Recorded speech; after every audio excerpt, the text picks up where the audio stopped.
No place like the Qube.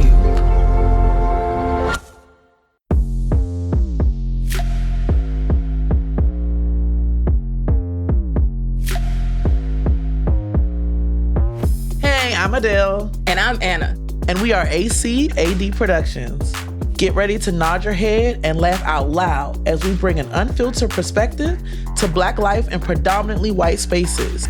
So, welcome to the Head Nod, Season 1, Black Life at a PWI.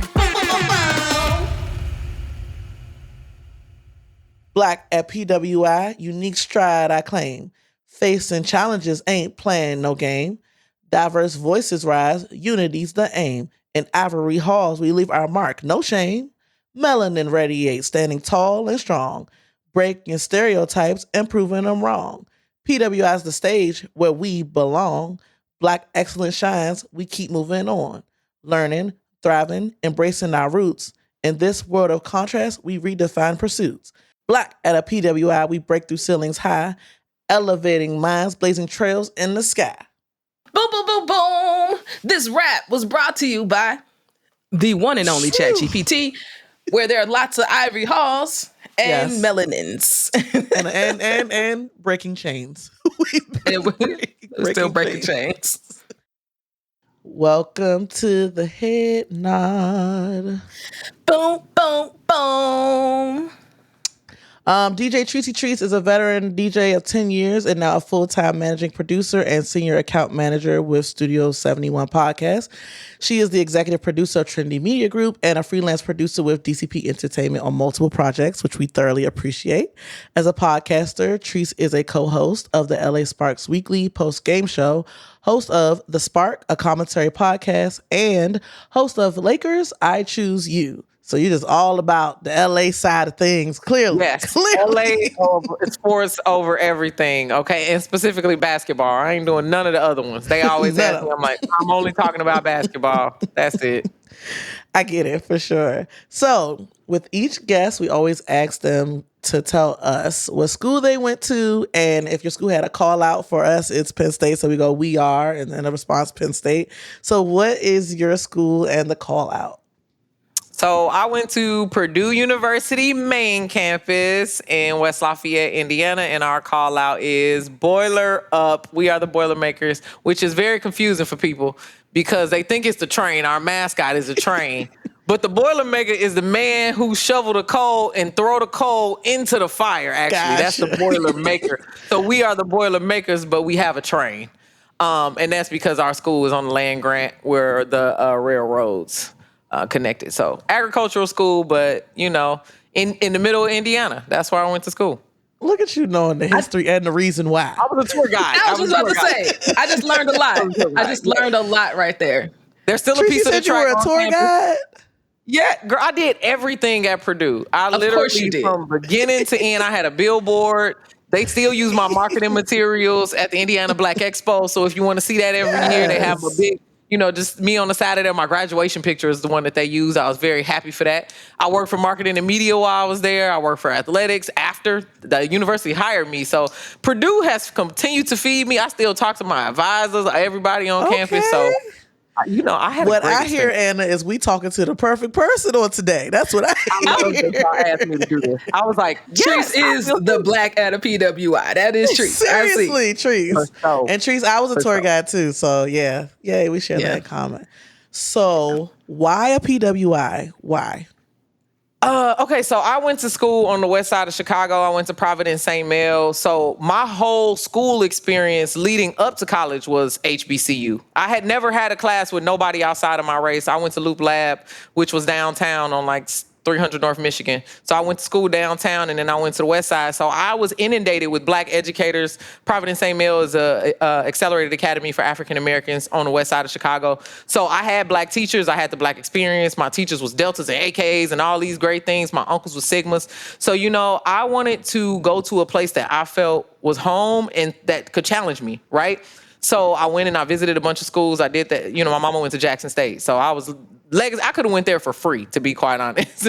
She was getting me there for free. She had called everybody. Wow. We was doing the thing. I was also a band kid. So she was like, Sonic Boom of the South, we doing this. Never happened, okay? I went to Purdue and I was like, this feels like home. It's about an hour and 45-minute drive away from home.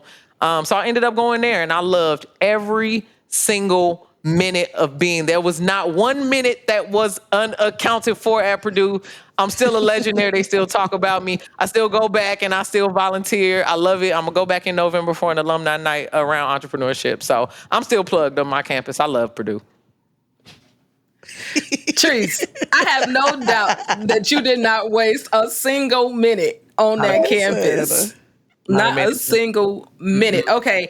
All right. You talk about all of this, y'all. Let's get into it. Let's get into it. So you walk on campus and you are a first year student, you're a freshman. Where do you find community first? What did Trice get into? Oh my God. I know the story. Here go the story. I'm going to tell you. So I went to Purdue has a program called Boiler Gold Rush where freshmen get to move in like a week or two earlier than the rest of the students so they can acclimate to campus, do all the weird stuff like find your classes, find out where you got to eat before there are thousands of people. There's about 5,000 or 6,000 kids in BGR, which is the Boiler Gold Rush orientation program.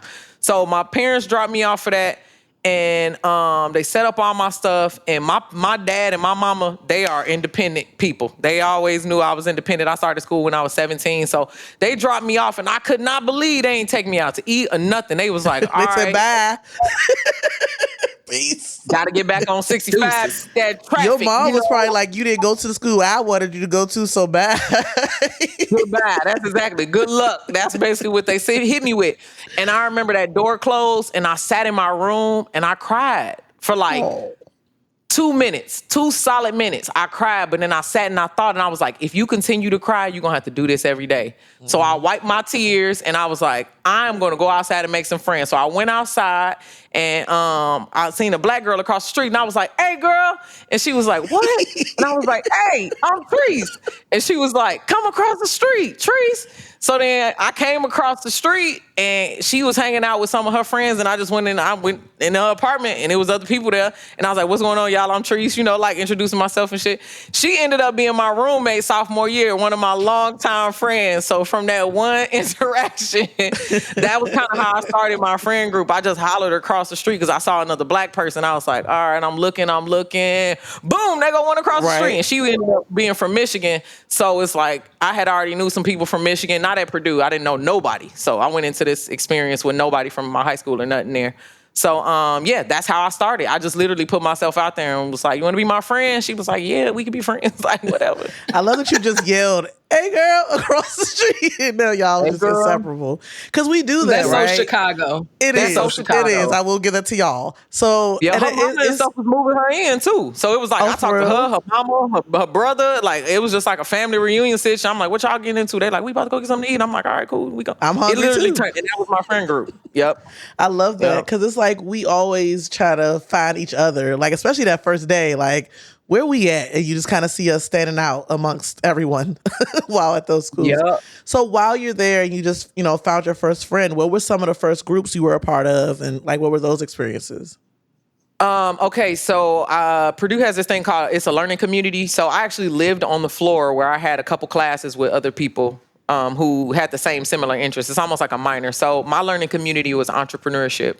So that was one community that I was in. Like we had the same couple classes that first semester, and we got to live together and go to eat together and stuff like that. So I joined that. And then I was a dean scholar, like a dean's, I don't even know, liberal arts, dean's college, something. I don't know what they called it, but that allowed me to be a tour guide. So I was getting cool with all the administrators because I would just go into the office and chill. It was this diversity group. I forget. Oh, it was called Driven. It stood for something, but I don't know what it stands for nowadays. It was an acronym. But we pretty much went out and created like different diverse events that people from different cultures could like mix and go with, right? So I did that.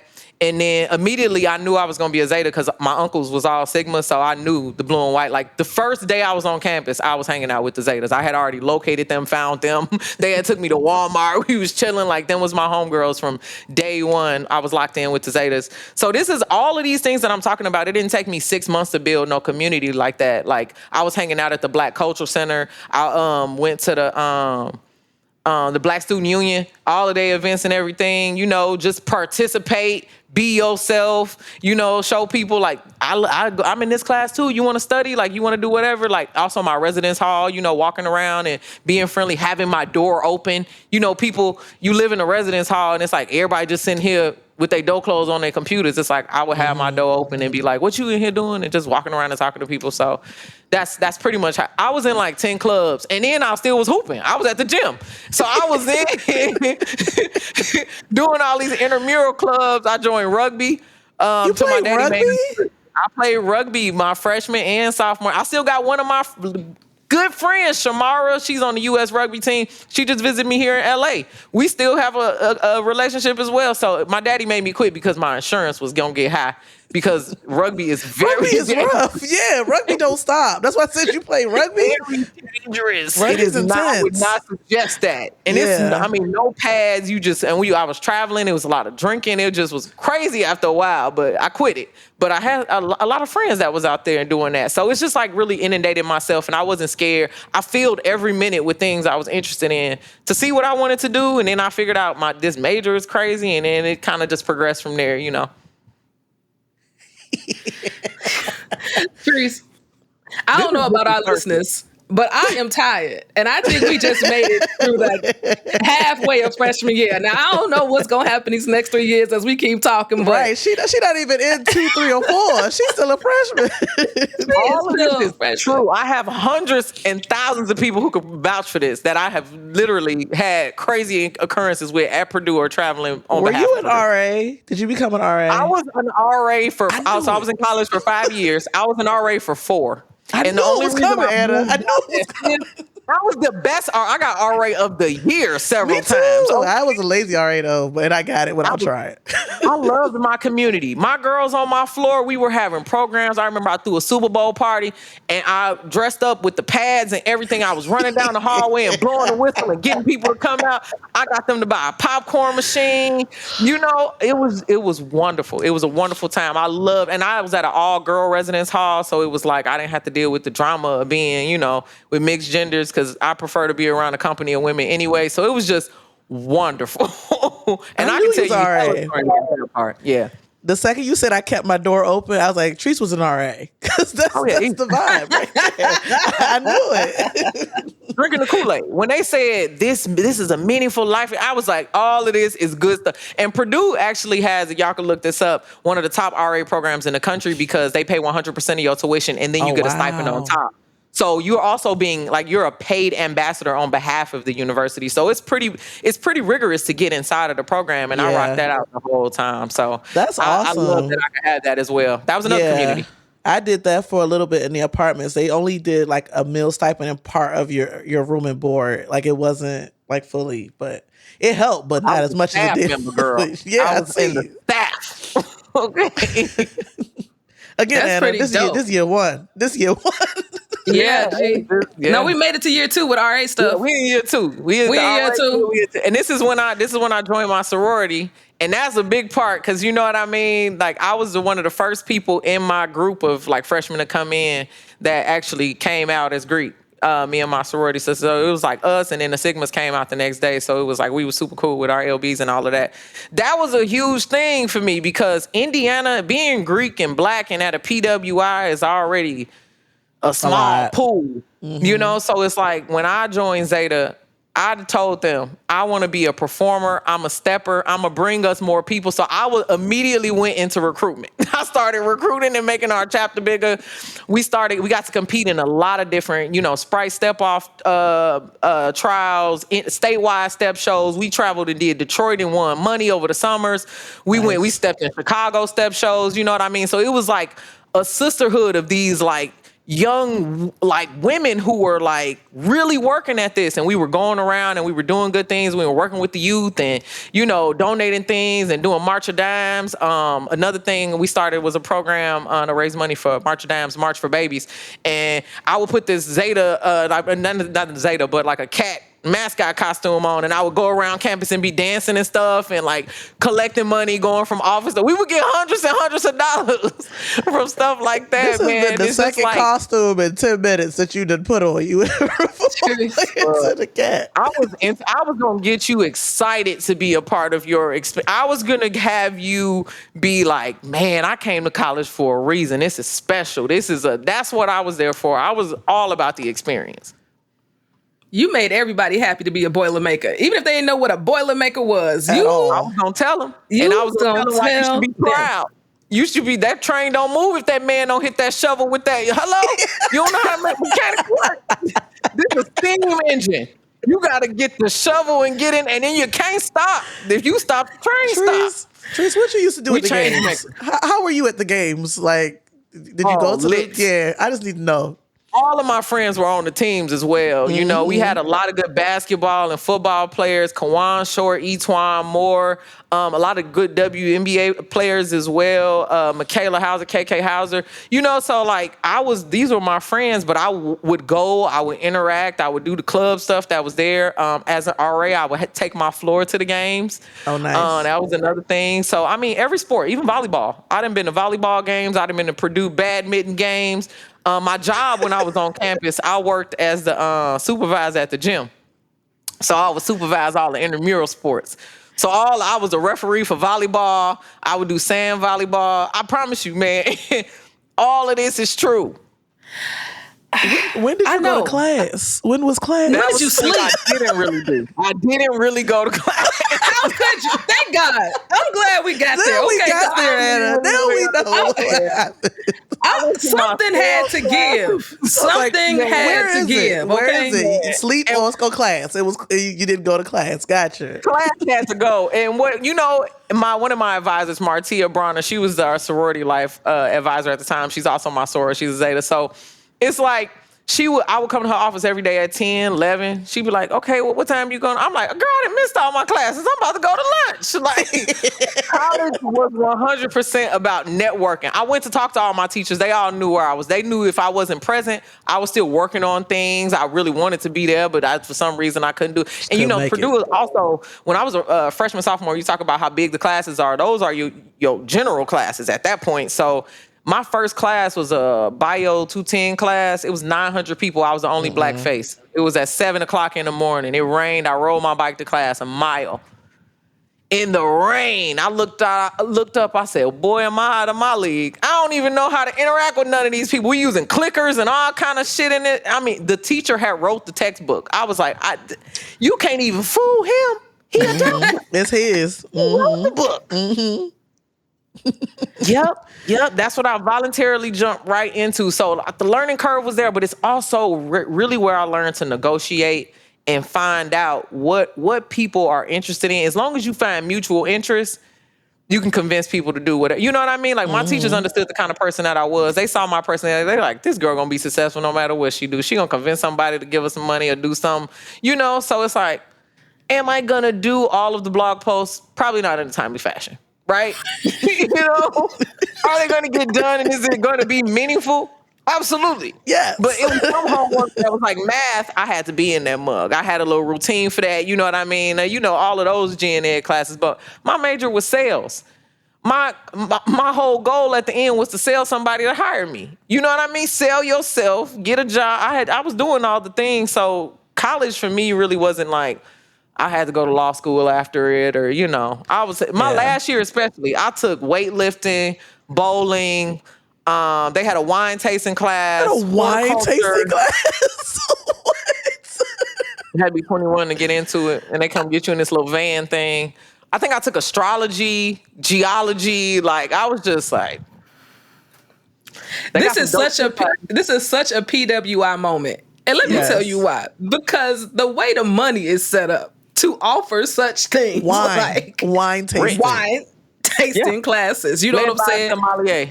Sommelier is leading the class. It's like, of course. And Anna, they had a bus come pick them up, so they basically were covered. Right, you're inebriated. Get a ride. Yes. Of course. I mean, if we're gonna offer this, we got to do it right. We got to make sure. Don't nobody want no lawsuits. Nobody wants lawsuits. No, no one's drinking and driving. Yeah, I had a good time, y'all. What year we in? 2? I'm a Zeta. I'm stepping. Well, Then I wasn't the president on my chapter, but I was the president of the NPHC. So I was the president of the whole council. So now I'm leading all the Greek events. I got What's Greek NPHC? What's NPHC? National Panhellenic Council. So that's like the Divine Nine, the council that manages that. But as the president of that, I now have to go network with the other council presidents, which would be the NPC, the National Panhellenic Council. Funny. I think it's just Panhellenic Council, I think. PHC, I don't know. The girl one and the boy one. That I can't remember the words to right now, but I made a lot of good lifetime friends in there too. So I was networking with the leadership of the white sororities while I was leading the black sororities and fraternity. You know what I mean? Like, so then I started, and then we had this, the alphas on our campus, Alpha Phi Alpha, they had a program, it was called the Diversity Step Show. So we would go and we would partner up with white fraternities and frats, sororities, I'm sorry, and then teach them steps and stuff, but in their own thing, like not teach them our stuff, but teach them steps. And now I won that mug every year. We was running. I took 18 girls from Delta Gamma. When I tell you, I had a boy and a girl team mix. It was 20, 30 people. Man, if I could find this video, y'all, one year we had a SWAT theme and it was so cold. I had them girls up there in SWAT vests and they was stepping and people was like, this is crap. But it was a lifetime, it was a moment of a lifetime for them because they got to learn a little bit of our culture and they weren't doing it in a way that was like pandering or like trying to take our culture. It was like us passing something to them. And we got to hang out at their houses. So they invited us to their sleepovers. They had like a dining court in their houses, these big, beautiful $1 million houses. Purdue has one of the top 3 Greek systems in the country as well. So like 1/3 of the people who go there are Greek. Wow. Whether it's co-op living or something, everybody. Recruitment, you see, when it's coming at the beginning of the semester, it's like, okay, how many came into the class? 6,000 freshmen. Okay, how many can we get in this sorority? How many can we get? Like, but also Purdue is going to challenge you to be a leader. And that's what all those organizations are doing. Like, you can't get out of Purdue and not have no leadership position, never joined the club. There's no way. I don't know no students who did that. I didn't know there was more space, Trice. She was doing everything. How could there be? Because she wasn't going to class. That's what it was. Because she wasn't in class. We covered that. And the class was optional. You know what I mean?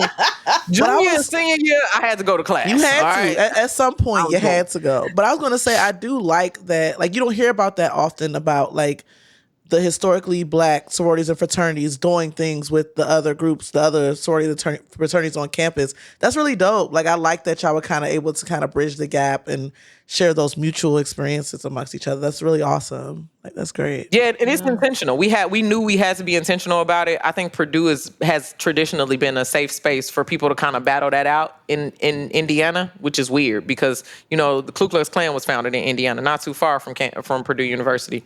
So it's like, traditionally, we've had these racial issues. There's a place that all the black people hang out on campus that's called the Tree. There was an incident in the 60s and 70s where there was a noose hung on that tree, and they stood there in resistance.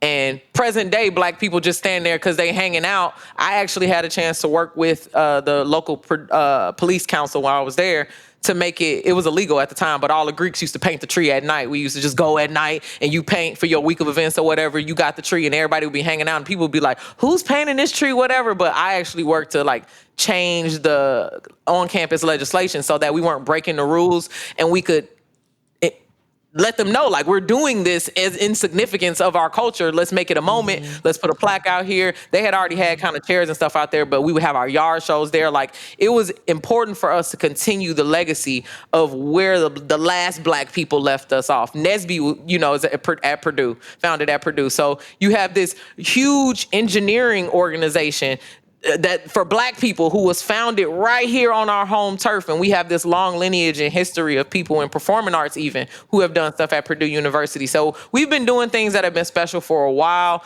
And the black community, I think, does a really good job of like including their own and creating an experience if you want to participate in it. That's dope. I love that. I think that part that you said right there is the key. If you choose to participate in it, right? I think there has to be some active and intentional participation on one's part to find the community so that you're not isolated. When you talk about being one person in a class of 900 some odd people, Yep. that's a lot. That's a Going lot. from a Providence St. Mel where there were 26 people in my graduating class. Yeah. I know all of the people who I graduated with by name, first, middle, last. We sat next to each other at some point. And that's like a Yeah, it shock was a to the pretty big culture system. shock. It's like, Yeah. I get that because my graduating class was 80. My whole student body was 400 students. So to go from that to those major school where a class is 400 minimum, you're like, I would go and be like, I'm just a number. They don't know I'm here. I'll just stay at home and do the work. Because you also learn about how you learn, like what systems work for you. And it feels like even beyond you learning in a traditional standpoint, you learned overall like how to move, how to flow as an entrepreneur. Like you said, working in sales, getting people to really understand your groove. So I really love that for you. I was going to ask, what was the social like nightlife culture there? What were the events and stuff? Were there parties? What was that vibe on campus? Absolutely. I was 100% involved in orchestrating, participating, I knew it. and turning the parties up. Not only just at Purdue, but I traveled. I was at Bradley University. I'm telling you, from 2007 to 2012, anybody in the Midwest could know me. For various reasons. Chicago State, I was there. The Zetas there, cool with me. Indiana University, we used to go down to UK. I mean, there were so many places that we went. So the nightlife at Purdue specifically, to be honest, Purdue is a smarter, there are two state colleges. There's Purdue University and Indiana University, right? IU is definitely the party school. There's always a party happening every day of the week. It don't matter. You could just walk down the street. It's going to be a party. Purdue ain't really like that because people got a lot to lose there. You know what I mean? A lot of people there on scholarships, the engineering. They're just two different kind of schools. The IU is a liberal arts-based school. More creative people go there. Purdue is data scientists and, doctors and people who doing that, all right? Not to say that I ain't doing the whole battle with y'all about who's smarter, so don't come for me in the comments. What I'm saying is Purdue, you have to either make a party or find a party. You know what I mean? Find a party kind of thing. So the nightlife situation, I was Greek young. I was at every party, okay? There was never a party that I wasn't at. We also did kickbacks is what we call them. I'm sure y'all have them, something like that. We used to call them sips, where the Greek people would have a sip. And it's like you have your punch or whatever and you at whoever's house, which was so crazy because I actually was part of the leadership to try to regulate that a little bit too because underage drinking is a huge thing in college. So we made a little wristband system to keep ourselves honest because there was a point where we had to have a dry spell at Purdue in the Greek system. So just giving that out as well. So these sips, were managed properly and appropriately in the best way possible. So you go and it's almost like a basement party. But think about it, 2007, this is Soulja Boy is out. People were sweating and dancing. Think of a Sean Paul video, okay? With a little bit of Trina. Because, we in the Midwest. So this is a juke party. Most people is from Chicago or from St. Louis or from Michigan, like we said. So it's this melting pot of all of these urban cultures that are used to existing in white spaces, and we already know how to find our space. So we did that. A lot of the parties were thrown by the sororities or fraternities, or sometimes the Black Student Union would have parties and stuff. Those were just different kind of parties. I don't think people really went to them. But the Greek parties was the top parties. And then homecoming, parties, Were you DJing then? I wasn't at first, but I started DJing at Purdue. So my last couple years, I started DJing the parties and was known for that. But I started with a lot of them basement kind of parties and all of that. Them was the only events I did for free. But yeah, and even my DJ career, Purdue has continued to feed that because the first wedding I did was from my mentor that I said, Martia. I did her wedding first. And then after that, everybody from Purdue, I've had 4 lines of Purdue people in families that I've married. Just people, just of all cultures, Indian people, white people. They just no, we got a DJ. My sister, she did my sister's wedding. She did my brother's wedding. They still call me to this day. I love it. But they yeah, we just rock with you. So, but I also do stuff like play our fight song in the thing. You know what I mean? I even did some Purdue weddings in Chicago, Anna, by the airport. It's love. I think that's the wonderful thing about Purdue too. Is if you tell somebody you're a Boilermaker, they look at you different. They I don't care where you at. They're gonna look out for you. And it's just a cool vibe to have because it's we have this unique experience of being out in the middle of the cornfield of Indiana and creating this awesome experience of school. Yeah. Now you've talked about your mentors. How important were those Black administrators at Purdue to your success on campus, G? I mean, integral. I have so many. Dr. Zanefia Evans, Renee at the Miss Renee at the Black Cultural Center, Martia, Carol Ben Davies, who works over at admissions. Not at admissions, I'm sorry. She works in student services. At the time, the dean of students, Danita Brown. She don't even work at Purdue no more. I still hang out with them. I've done their weddings. They can call me for anything that they ever need. And then too, you know, like I was a student. My dad died my senior year, right before I was about to graduate. And when I tell you, I found out my dad died, I called Danita Brown, the dean of students, and I was like, yo, my dad just died. I need help. She handled everything. She found me scholarships, transitional things. I didn't have to come back to school. All of my tests and everything was moved to the next, like, cause it was right around finals time. She was like, don't even worry about taking them. She pushed it all the way back. So I was taking all my finals from last semester and the semester at the same time, just at graduation. Like, there was no way I could make it without these people. And they still show up for me. It's crazy. It's like, I don't really know how I could repay them or pay them forward. It's like, dang, they have literally become like my life mentors just based off me having that community at Purdue. I love that. Yeah, I think you're paying them back with all your success, homie. Yeah, I say that's all you got to do.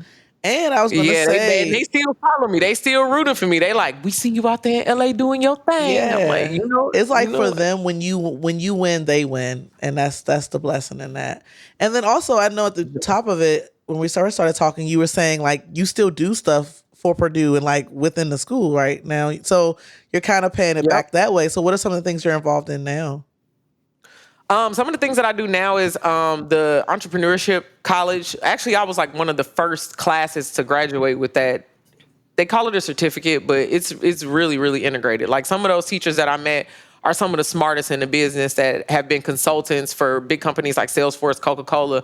Richard Feinberg was one of my teachers that really taught me about consumer behavior and figuring out how to sell things and really like taking apart your mind, you know, like, so some of these people have like worked at and have taught in Krannert School of Business, like all of these things. Like I go back and I visit that college, the Black Cultural Center. I try to do as much as I can whether it's programming, anything they really need. The Greeks, I still mentor. They can call my phone. My local chapter, I still talk to them girls all the time. The young girls, they like, do you got the steps? They got my Google Drive with all our steps in it from way back when. We documented the whole journey. So it's like, whatever it's called, I just got an email. Martia hit me up on Facebook and was like, yo, they having an alumni entrepreneurship kind of think tank for all of us to come back to campus and kind of do some philanthropic things and pay it forward.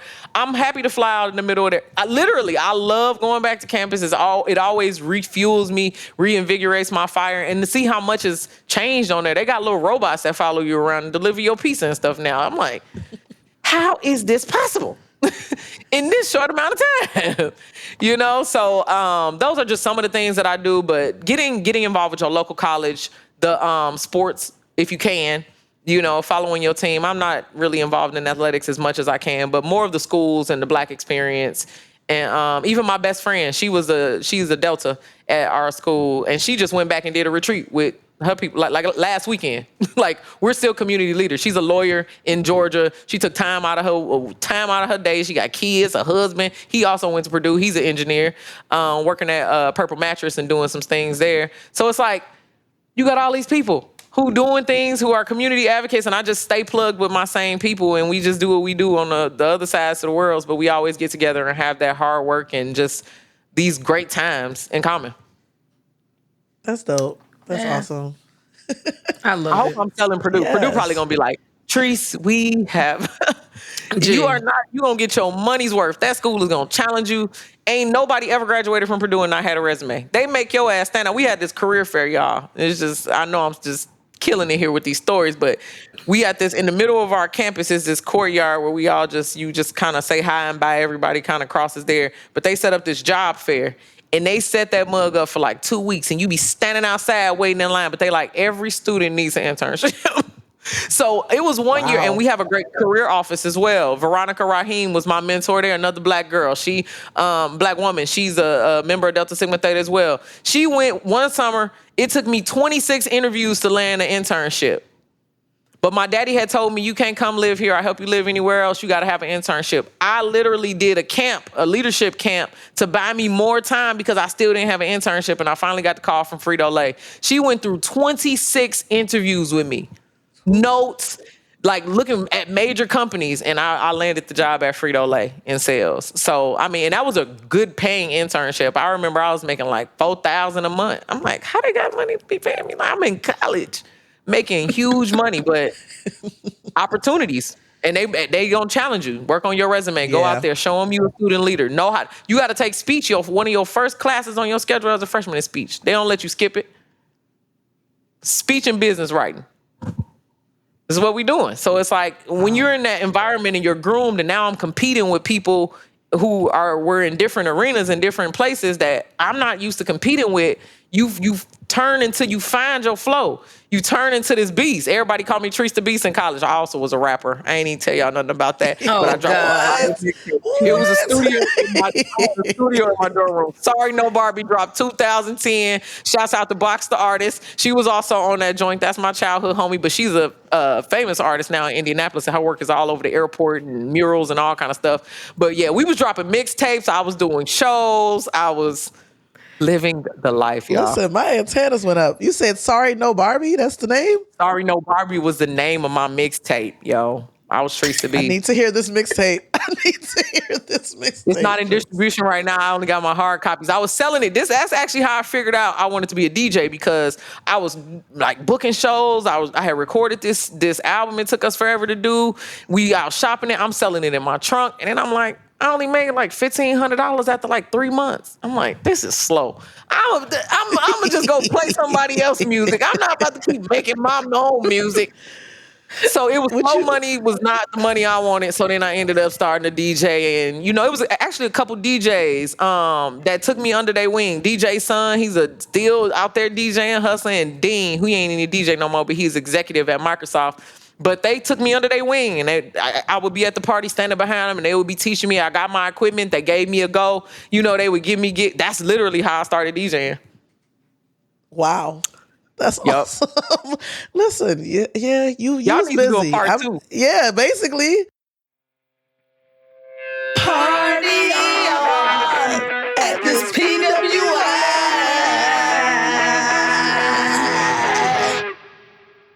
Speaking of music, one of our segments is about being exposed to different types of music. So, coming from being around all Black folk, when you got to Purdue, what was some music that you got exposed to that may have been by like a white artist that you didn't hear prior to anywhere, right? I think country music, because I lived in Chicago and I didn't know that shit existed at all, y'all. There was no country music in Chicago. 79th and Jeffrey, you can't hear no country music coming from nobody radio. So I was used to living like that. And then Garth Brooks, blame it all on my ruse.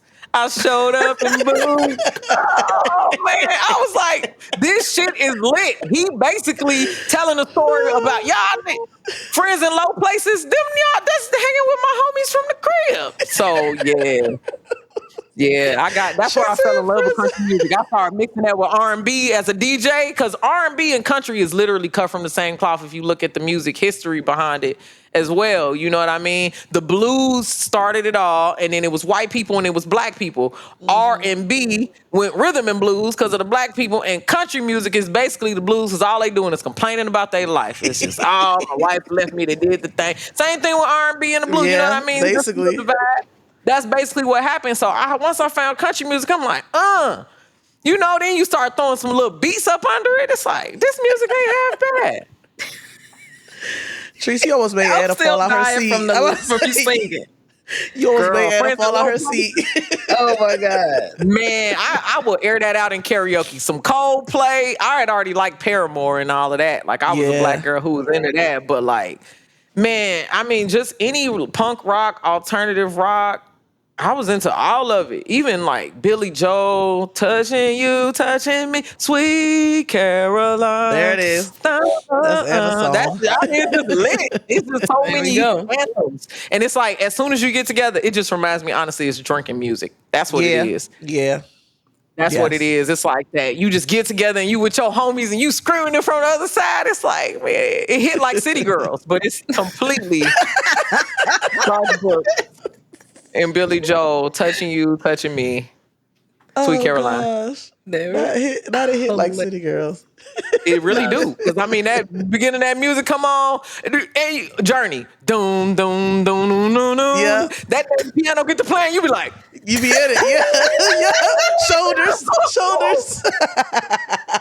You get to going. By the end of it, you all in. By the end of it, you all in. Yes. You right. I'm gonna play that tonight. I'm gonna be walking my dog, man.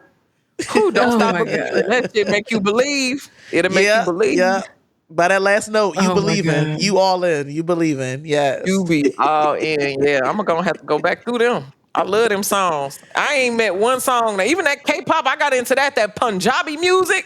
They be out there dancing. I used to be out there at Purdue doing their little performances. I used to teach me the moves. What you doing out there? Like, different cultures, you find out, like, they all got cool shit. Yeah, they literally all got cool shit. If you just take some time to like be like, all right, the beat kind of weird, but I can work with it a little bit. Let's see where they going with this. Yeah. I tried pretty much everything. Swing dancing. We got a swing dance club. Purdue is also known for clubs. So, girl, anything you want to do, they like, just join. Start one. We don't care. We give you money. You need money? We have money. And that's the thing. Right? This is what we're talking about. PWIs. It feels like endless amount of financial resources at the disposal to be able to create these opportunities. That is, I think, one of the primary differences. I mean, period. There's literally throwing money at your feet. There's free programs. They're like, hey, we need somebody to go. I was an RA. They put me in this RA like competition program, and I was in Detroit. They like, here, just take a week, go there. I was competing with other RAs. I got a trophy. I didn't even know what the hell it was about for real. But I got to hang out with me and my other RA buddies. It's like, now I'm winning awards and getting stipends, and now I'm involved in something else. And yeah, that's how it be. I know there are other schools that don't have that same afforded thing, but I don't, unfortunately, like, I don't know what that's like. They were literally forcing you to try stuff. Like, if that doesn't stick, try something else. My major, when I was changing my majors, I was talking to my advisor, and she like, this ain't for you. And not that you wouldn't be good at it, but you don't have no fire here. You should try that sales program, because you come in here and talk to me every day like a fucking salesperson. You need to go over there and talk to salespeople. And I was like, huh. And I went over there and I started debating back and forth. I said, this might be my home, and it really challenged me. And I started getting in different classes, and I could take a little bit of this and a little bit of that. I can finally drop chemistry because I ain't doing nothing with that. You feel me? Like, and then I just kind of created my own adventure. What was the original major? Now we know. Oh, go ahead. I was in athletic training. Yeah. And then it was like health promotion. And then I asked her, what job is this? What job would I do after this? She was like, well, there's not a really job. I said, I need to get out immediately. I need a job. This is me as a freshman. This ain't for me. The goal is to get a job. I need money. Nobody paying nobody to do this. I'm not doing no free. Girl, get me out of liberal arts. I can't be over here just literally doing. Bye. I don't know. This is not good for me. So yeah, I started doing, but I was also an entrepreneur in college. I was still doing all my things, bootleg CDs. I was again doing shows. I had 2 jobs. I was killing. I'm still doing my same thing I'm doing now. Now we know you loved Purdue University, but we have a segment called "Click Your Heels 3 Times," like the Wizard of Oz. There's no place like home. There's no place like home. There's no place like home. Was there a moment you wanted to click your heels and just go home? Never. Not one time. And I rarely even went home for Thanksgivings and all of that. I was going and visiting my friends and parents and, just seeing how other people live. I knew I was a citizen of the world when I was small. Like, I was a 6-year-old that used to buy the newspaper and a fruit bag on the way to school. Mom, can I hold my hand out the window? And man on Lakeshore Drive, he's just like, yeah, you need to. I had to have a Sun Times and the fruit bag. So I kind of always knew that, like, I was going to be a world traveler and a person that was cool going anywhere and doing anything. So it never felt so wild to me that it was like, I want to go home. It was like, it wasn't no going back for me. And that's not in a bad way. I don't come from a broken home, a terrible home. Like, no, my parents believed in me. 100 grand, my man, 100 grand, they're my investors. Okay, they invested in me. I used to be selling them dreams when I was a kid. You know what I mean? But I think when I got to Purdue, I was in the perfect place, in the perfect time. And you know, if you want to be involved and you want to go above and beyond, there are so many people who are willing to do that with you and create opportunities for you in that way. And I knew that I fit. It was undoubtedly I fit. I walked around campus one night when I first got there, and coming from noisy Chicago, you know this, it was so quiet I couldn't sleep. Yeah. There wasn't a siren, there wasn't a helicopter. It was grasshoppers and darkness. You was literally walking from lamp pole to lamp pole, and I couldn't sleep, so I would just walk the streets at night. And it was so safe. It sounds crazy, but like I couldn't walk in Chicago. Not couldn't, because you absolutely could, but it's not advised to be walking around at 2 or 3 o'clock in the morning. And it's like I had the opportunity to, for the first time in my life, not be like, you following me? Let me try to walk up. Let me walk fast. I would just like sit outside and laugh and meet my friends, and it was quiet. Have some peace. Yeah. It was peace. It was peaceful. It was mad peaceful. Even though it was like, you know, racial tensions at times and all the things that, you know, come with wearing black skin and just going outside.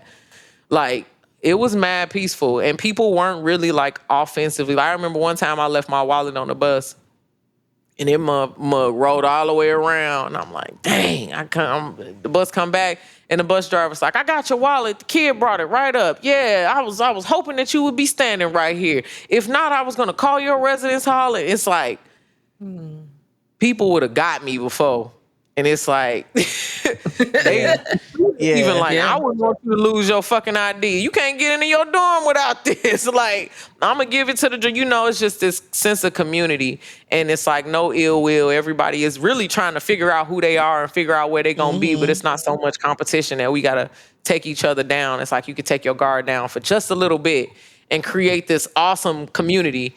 And then when you go out in the world, you got to go out and be who you're going to be. But you always can come back home to Purdue and kind of chill and have that. Yeah, it's kind of like you're creating a foundation for yourself, while you're there, kind of putting the pieces together with the people. But I definitely feel you with that. Couldn't sleep because I went through something similar my first few nights on campus. It was so freaking quiet. I was like, is that a cricket? Like, what are these sounds outside? Like, I can see the stars. This is real, and it's kind of having those moments where it's like one thing you can't sleep, but also like a piece where you can now focus on yourself and discovering who you are at this age, to try to make plans for who you want to be. So that's really cool. I love that. Yeah. So our other segment, which you got a million of these moments.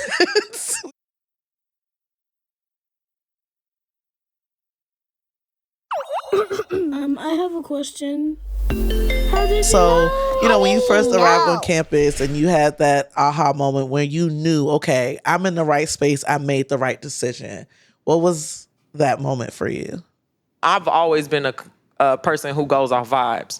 You can sit here and sell me whatever, but if something in my stomach don't feel good, if I don't immediately be like, yes, I like listen to the audibles that my body gives me. That's how much I listen to it. So like I knew that Purdue was the place that I wanted to go. It seemed fun, cool, challenging. It just gave me that welcoming feeling.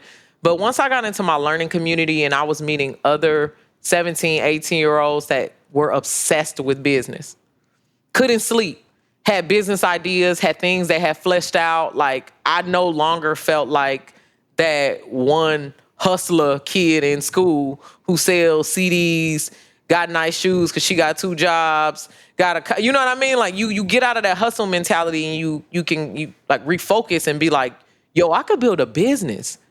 And then once I started talking to other people in my learning community, they're like, I'm interested in this. I'm interested in this. And me and this dude, Ben, so crazy. I don't know what Ben doing now, but we were so cool. All 4 years we was in our learning community, and we worked on a website together. That was a project that if we launched it for class, but we never launched it as a live thing. But it was like a talent matching service for people who wanted to be discovered. Because you think about it, this is the time we in college when Justin Bieber was found on YouTube. So that was one of the first times where a major artist was found on YouTube. So we were like, man, discoverability is a huge thing. Like, let's build this site where A&R agents have access to all of these songs. You can stand out. You can run ads on it if you want to. Like, it's basically like a MySpace, but only for people who want to be signed. So we pretty much created that. I forget what it was called, but it had a website and everything. And we won a little entrepreneurship competition because Purdue was also giving away money. So it's like, if you did good in class, it was like, first place gets $2,000 and, you know, whatever. So it was like, we walked away with some bread. I don't think we got first, but we got top 3 because we got some money. But like being able to do that, it's like, that was the first time I had ever really been in an environment where it was like, I could spit ideas.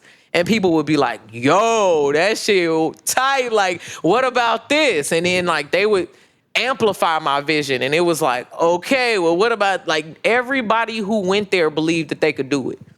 Whether it was right now, right then, if they was going to be actionable on it, like everybody was just on fire. And it was just, it like set off this just fire inside of me that just made me feel like it was okay to be how I was. And like, I could never stop. Like you can continue on this disciplined path. Providence St. Mel, very disciplined school. If your shirt on the bottom don't match your shirt on the top, it's a $25 fine. You will also have to be if you miss your homework, you have to stay at supper club and do your homework for that day for half credit. If you miss that next day, you're suspended from school. That's my high school upbringing. So it's like almost this military school into a Purdue environment that's academically rigorous, but it's not as much of that, but I still could keep my same discipline, which still I have to as an adult today because I don't miss a workout. You know what I mean? I don't miss anything twice. That's my universal rule. If I miss the gym, miss my vitamin supplements, I never miss anything twice because I need my life and my plan to be on the plan that I'm on so that I can get the results that I want, right? So Purdue expected that of you.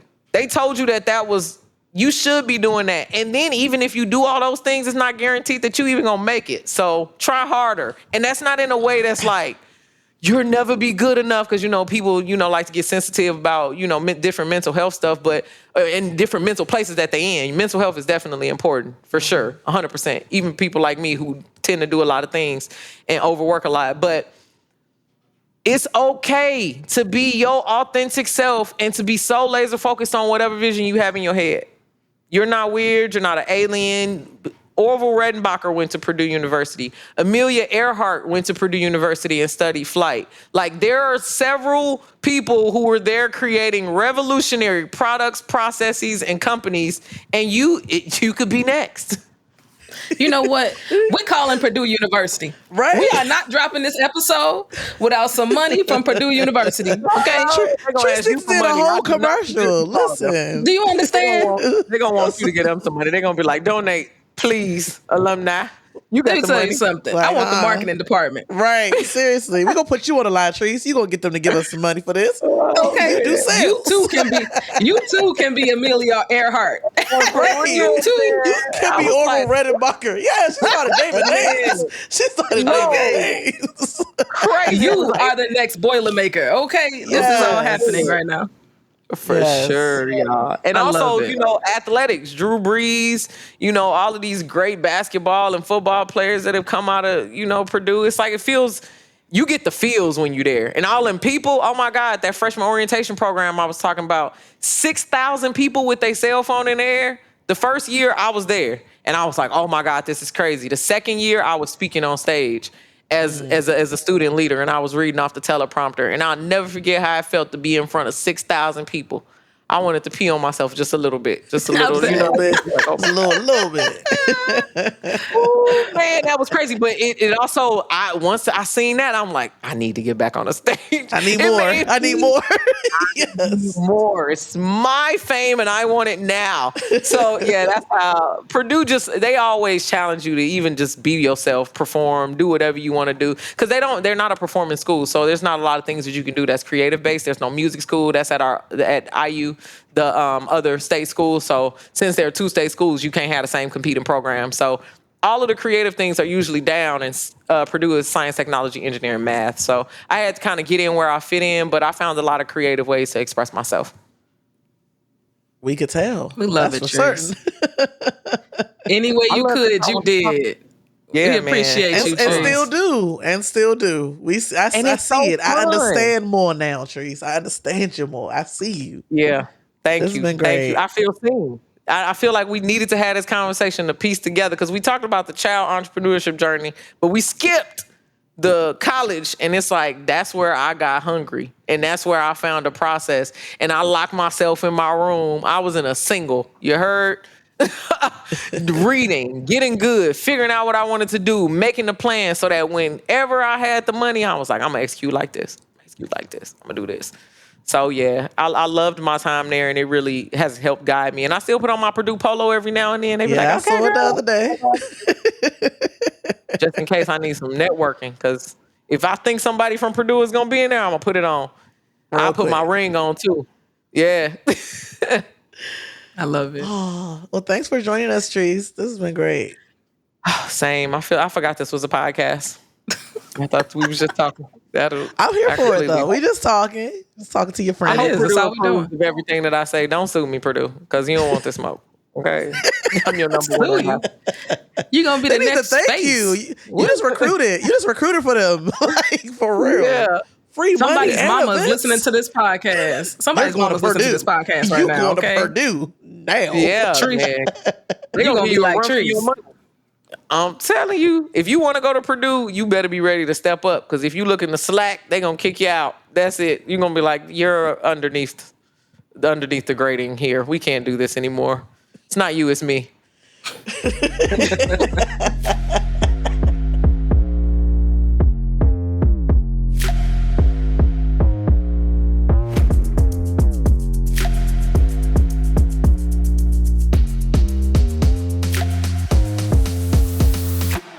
Thank you for tuning in to the Head Nod Podcast. Don't forget to subscribe and follow us on the Qube app and at DCP Official across social.